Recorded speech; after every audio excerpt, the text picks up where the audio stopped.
Cet article m'a été inspiré par une conversation récente avec une cliente. Coucou Myriam.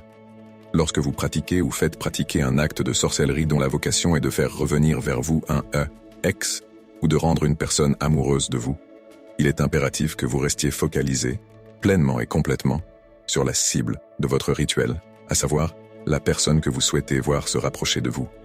Ainsi, et ce pour toute la durée du rituel, il ne sera absolument pas recommandé d'avoir des rapports sexuels avec une autre personne, d'éprouver une attirance, qu'elle soit physique ou affective pour quelqu'un d'autre, ni même d'avoir une attitude opposée au bon sens commun de votre demande de rituel initial. Comme par exemple le simple fait de s'inscrire sur un site de rencontre. Si cela s'avère vrai pour n'importe quelle forme et origine de sorcellerie, cela l'est tout particulièrement dans le vaudou du fait du caractère et de la nature très versatile qu'ont la plupart des loas, que l'on doit employer lors d'actes affectifs.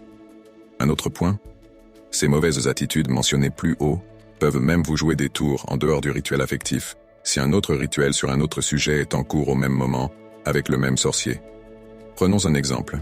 Toto demande à son sorcier favori de lui ramener « Mademoiselle Pépita ». J'ai une inspiration folle pour les prénoms, n'est-ce pas? Comme Toto n'est pas du genre à lésiner sur les dépenses, il se dit que son sorcier préféré pourrait aussi lui donner un coup de pouce sur son commerce, afin par exemple d'avoir davantage de clients. Mais Toto n'est pas très porté sur la fidélité, c'est un peu le genre de détail qu'il oublie au vestiaire l'ami Toto.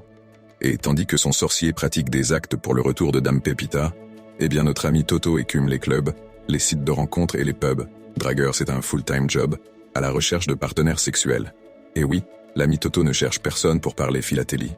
D'une part, l'acte de rapprochement sur Pépita sera assuré de planter et de n'entraîner aucun résultat, mais l'acte sur son commerce en fera de même car les loas conviés sur Toto pour le rituel affectif sur Pépita pourront décider de gifler Toto même sur l'acte visant à améliorer son flux clientèle pour son commerce. Les loas dans le vaudou sont toujours à double tranchant. C'est là l'une des raisons pour laquelle le vaudou fait parfois peur à ceux qui aimeraient en s'en rapprocher.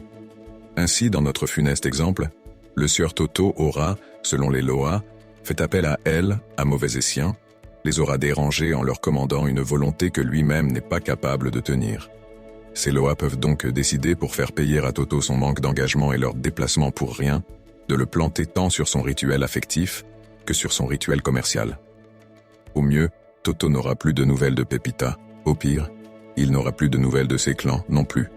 Cet article est bien sûr dédicacé à tous les Totos du monde. Nathaniel, ex-Toto repenti,